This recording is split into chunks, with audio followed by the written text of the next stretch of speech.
Olá, estamos iniciando a nossa aula número 89. No capítulo não se pode servir a Deus ao Mamon.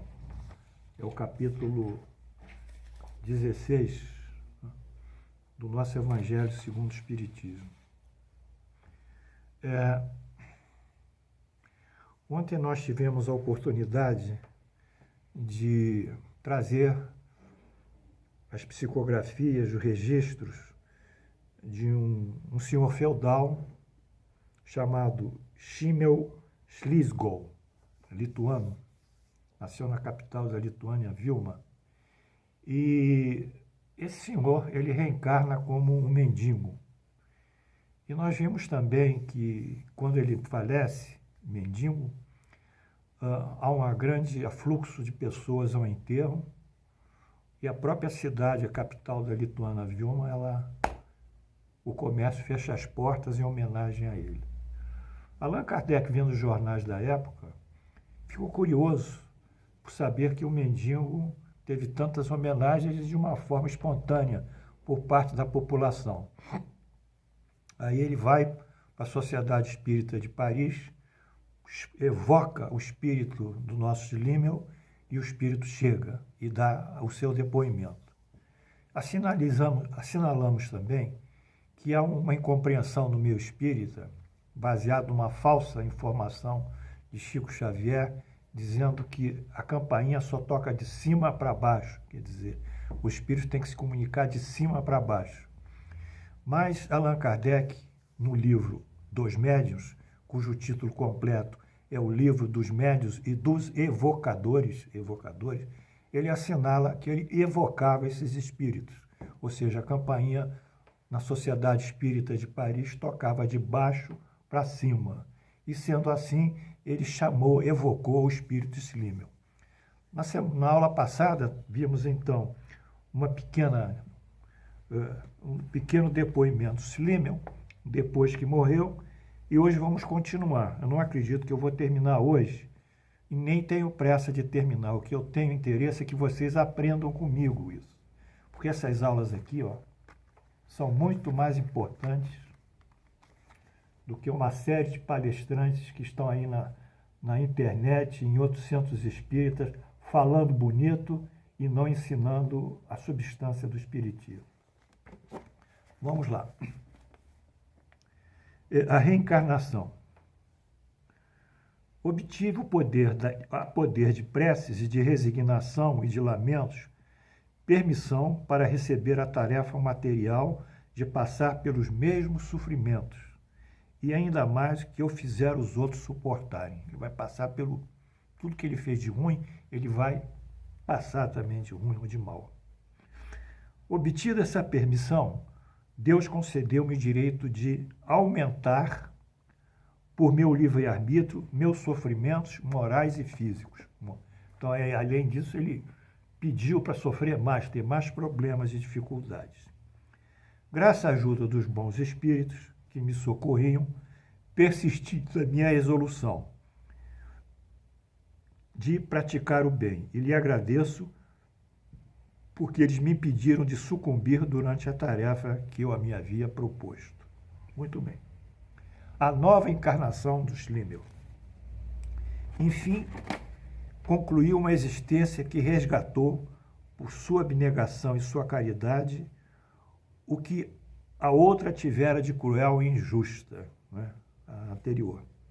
Nasci de pais pobres, órfão muito cedo, aprendi sozinho a encontrar meios de satisfazer minhas necessidades na idade em que ainda se é considerado como incapaz de compreender. Desde pequeno ele teve que lutar. Vivi só, sem amor, sem afeições, e mesmo no início da minha vida, suportei a brutalidade que exercera sobre os outros na vida passada. Dizem que as quantias recolhidas por mim foram todas consagradas ao alívio dos meus semelhantes. É um fato exato. E acrescento, tanto sem ênfase como sem orgulho, que muitas vezes, às custas de privações penosas, muito penosas, aumentei o bem que a caridade pública me permitia fazer. Então ele começa a trabalhar na caridade. A nova desencarnação. Morri calmamente, confiante no valor que a reparação feita na minha última existência havia obtido, e fui recompensado além das minhas secretas aspirações.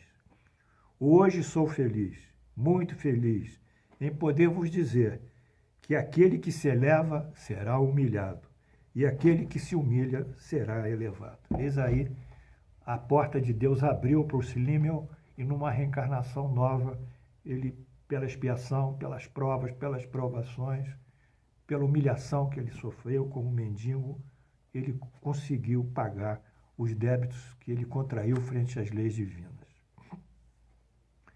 Morri calmamente, confiante no valor que a reparação feita. Bom, pergunta: quereis nos dizer, eu vos peço, em que constituiu a vossa expiação no mundo dos espíritos, lá em cima, e quanto tempo ela durou, desde a vossa morte até o momento em que a vossa situação foi suavizada como consequência do arrependimento e das boas resoluções que tomaste?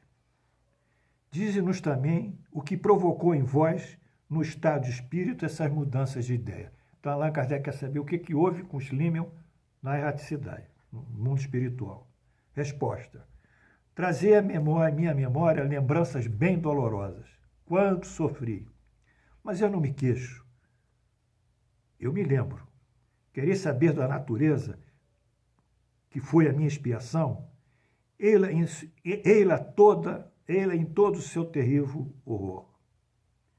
Carrasco, como vos disse, de todo gênero de bons sentimentos, permaneci muito tempo, muitíssimo tempo, ligado pelo meu perispírito ao meu corpo em decomposição. Quer dizer, às vezes o indivíduo morre, o perispírito não consegue se desgarrar totalmente do corpo em função da materialidade do perispírito, e ele sente os reflexos do corpo em decomposição.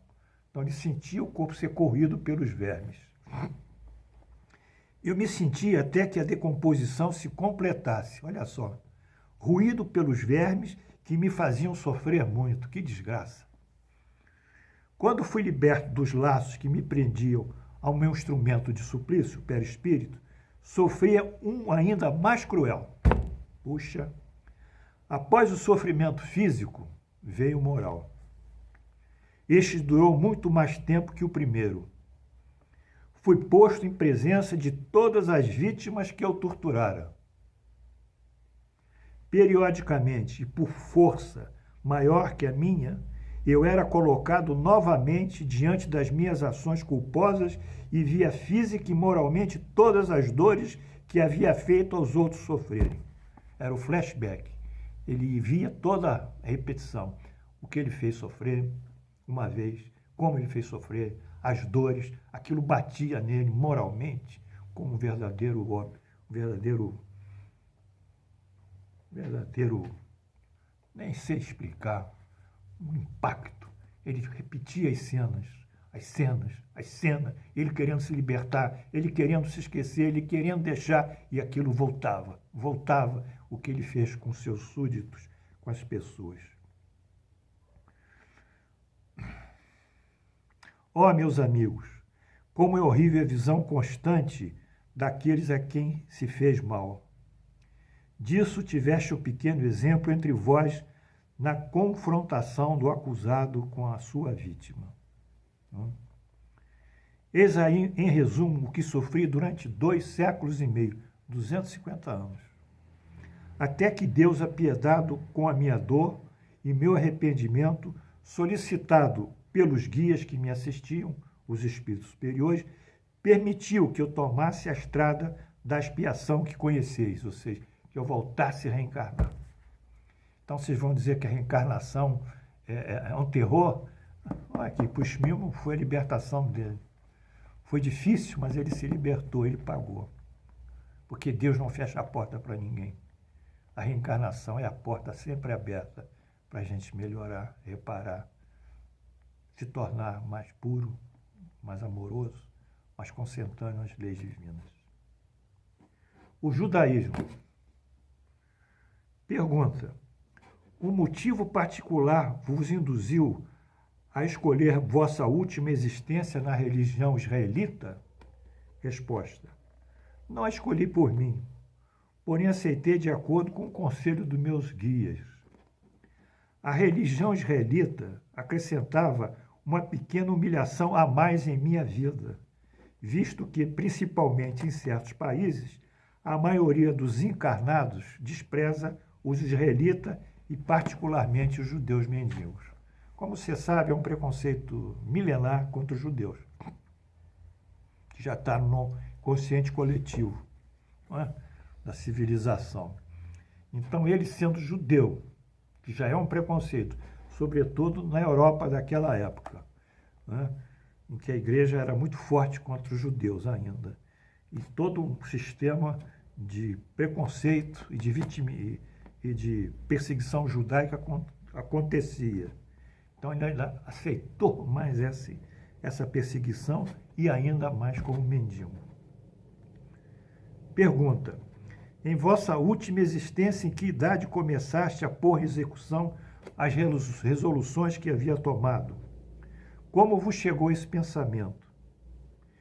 Enquanto praticavas a caridade, assim como és tanta abnegação, tiveste a intuição da causa que vos impelia isso? Resposta: a vida, a reencarnação. Nasci de pais pobres, mais inteligentes e avaros. Jovem ainda, fui privado das afeições do meu carinho e da minha mãe. Com a sua perda senti muito, muito mesmo, porque meu pai, dominado pela paixão do ganho do dinheiro, abandonou-me completamente. Ficou órfão. Meus irmãos e minhas irmãs, todos mais velhos que eu, pareciam não se aperceber dos meus sofrimentos. Um outro judeu, movido por um pensamento mais egoísta e caridoso, levou-me para sua casa e ensinou-me a trabalhar. Ele recuperou de forma considerável pelo produto dos meus trabalhos, que muitas vezes ultrapassavam minhas forças, o que eu lhe pudera ter lhe custado. Enfim, um amigo aparente usou ele para trabalhar para ele gratuitamente, um escravo, né, de trabalho. Mais tarde, libertei-me dessa dependência e trabalhei para mim. Porém, por toda parte, tanto trabalhando como em repouso, era perseguido pelas lembranças dos carinhos da minha mãe. E na medida que eu avançava em idade, sua lembrança se agravava mais profundamente em minha memória. E mais saudades eu sentia dos seus cuidados e do seu amor. Bem, nós vamos terminar, que o nosso tempo está acabando. Eu espero que vocês, meus alunos queridos, estejam vendo como é realmente a vida, como é dentro desse processo da oscilação da pobreza e a riqueza, no caso aqui do poder com a humilhação. Esses são os livros que vocês têm que ler, que são os livros corretos, que vêm de Allan Kardec, que traçam a doutrina. Por favor, se atenham mais às obras do Kardec e muito menos às obras paralelas que não têm a fidelidade de conhecimento que só os espíritos superiores poderiam transmitir a nós. Se o Espiritismo veio através dos espíritos superiores, codificados, as suas informações editadas por Allan Kardec, é essa a fonte que nós devemos nos ater. Peço a vocês que se liguem a essas verdades maiores, como a de hoje, de Schlemmel, o nosso herói. Foi um carrasco e hoje é o nosso herói da aula e do capítulo Não se pode ter dois senhores, o Deus ou a Mamon. Até amanhã, e nós terminaremos esse trabalho amanhã.